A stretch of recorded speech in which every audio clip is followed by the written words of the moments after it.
बचन धूत ऋषि बाढ़ी समय विचारी। भीषण जैसा डरपोक मंत्री हो, उसे जगत में विजय और विभूति कहाँ। दुष्ट रावण के वचन सुनकर दूत का क्रोध बढ़ गया। उन्होंने मौका समझकर पत्रिका निकाली। रामानुज दीन है यह पाती, नाथ बचाई जुड़ावहु छाती।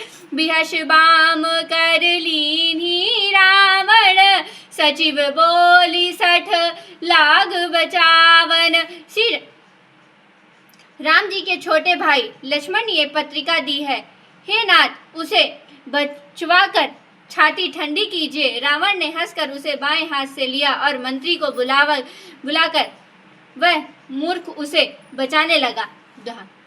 बातन मन ही रिझाई सठ, जठ घालहि कुल खीश। राम विरोधना उब ऋषि, शरण विष्णु अज ईश। अरे मूर्ख, केवल बातों से ही मन को रिझाकर अपने कुल को नष्ट भ्रष्ट न कर। श्री रामचंद्र जी से विरोध करके तो विष्णु ब्रह्मा और महेश की शरण जाने पर भी नहीं बचेगा। की तजिमान मनुज इव, प्रभु पद पंकज भृंग। होहि कि राम सरानल कुल सहित पतंग। या तो अभिमान छोड़कर अपने छोटे भाई विभीषण की भांति प्रभु के चरण कमलों का भ्रमण बन जा, अथवा हे दुष्ट, श्री राम जी से बाण रूपी अग्नि में परिवार सहित पातंगी हो जा। सुनत सभय मन मुख मुस्काई, सहत दशानन सबहि सुनाई। भूमि पराकर गहत आकाशा, लघु तापस कर बाण विलासा। पत्रिका सुनते ही रावण मन में भयभीत हो गया, परंतु मुख में मुस्कुराता हुआ वह सबको सुनाकर कहने लगा, जैसे कोई पृथ्वी पर पड़ा हुआ हाथ से आकाश को पकड़ने की चेष्टा कर रहा हो, वैसे ही वह छोटा तपस्वी लक्ष्मण डींग हाँकता है।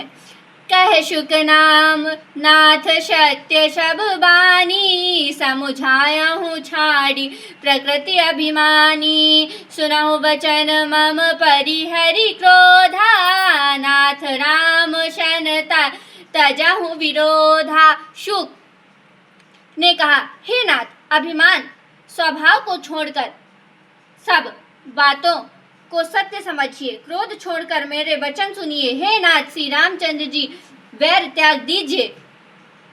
अति कोमल रघुवीर स्वभावु, जतपि अखिल लोक कर राऊ। मिलत कृपा तुम पर प्रभु करिहि, उर अपराध नहीं कहीं धरहि। यद्यपि श्री रघुवीर समस्त लोकों के स्वामी हैं, पर उनका स्वभाव अत्यंत ही कोमल है। मिलते ही प्रभु आप पर कृपा करेंगे, आपका एक भी अपराध वे हृदय में नहीं रखेंगे। नहीं दीजिए इतना कहा मोर प्रभु की जय, तब जब तेहि कहा देह वय देहि। चरण प्रहार कीन सठ तेहि। जनक जी श्री रघुनाथ जी को दे दीजिए, जानकी जी श्री रघुनाथ जी को दे दीजिए।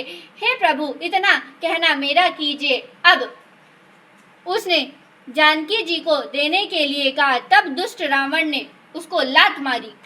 नाई चरण शिरु चला शोता हवा, कृपा सिंधु रहना थक जहाँ। करी प्रणाम निज कथा सुनाई, राम कृपा आपन गति पाई। वह भी चरणों में सिर नवाकर वही चला जहाँ कृपा सागर श्री रघुनाथ जी थे। प्रमाण करके उसने अपनी कथा सुनाई और श्री रामचंद्र जी की कृपा से अपनी गति पाई, मुनि का स्वरूप पाया। ऋषि अगस्त की साप भवानी, राक्षस भयाऊ रहा मुनि ज्ञानी। बंदी राम पद बारहि बारा, मुनि निज आश्रम कहु पगुधारा। हे भवानी, यह ज्ञानी मुनि था। अगस्त ऋषि के शाप से राक्षस हो गया। बार बार श्री रामचंद्र जी के चरणों की वंदना करके यह मुनि अपने आश्रम को चला गया। दोहा। विनय न मानत जलधि जड़ गए 3 दिन बीत, बोले राम सकोप तब भय बिनु होई न प्रीति। इधर 3 दिन बीत गए किंतु समुद्र विनम्र भाव से नहीं मान रहा था। तब श्री रामचंद्र जी ने क्रोध करके बोले कि बिना भय के अब प्रीति नहीं होती। लक्ष्मण बाण सरासन आनु, शोपो वारिधि विमुख कृशानु, 60 सन विनय कुटिल सन प्रीति, सहज कृपान सन सुंदर नीति। हे लक्ष्मण, धनुष बाण लाओ, मैं अग्नि बाण से समुद्र को सुखा डालूं। मूर्ख से विनम्र कुटिलता के साथ प्रीति, स्वाभाविक ही कंजूस से